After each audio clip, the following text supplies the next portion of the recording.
Compound લીધા છે ચોકલેટના. Dark compound છે એન્ડ મિલ્ક કમ્પાઉન્ડ છે.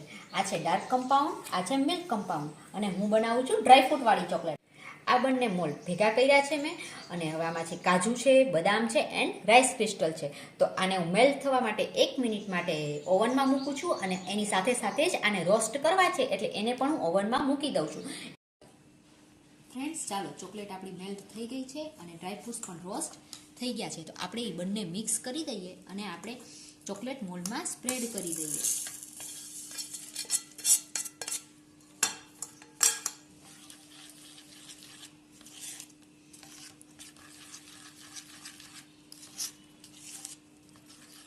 જો બધું મિક્સ થઈ ગયું છે, અને હવે આપણે ચોકલેટ મોલ્ડમાં એને સ્પ્રેડ કરી અને 10 મિનિટ્સ માટે ફ્રીઝ કરવા માટે મૂકશું.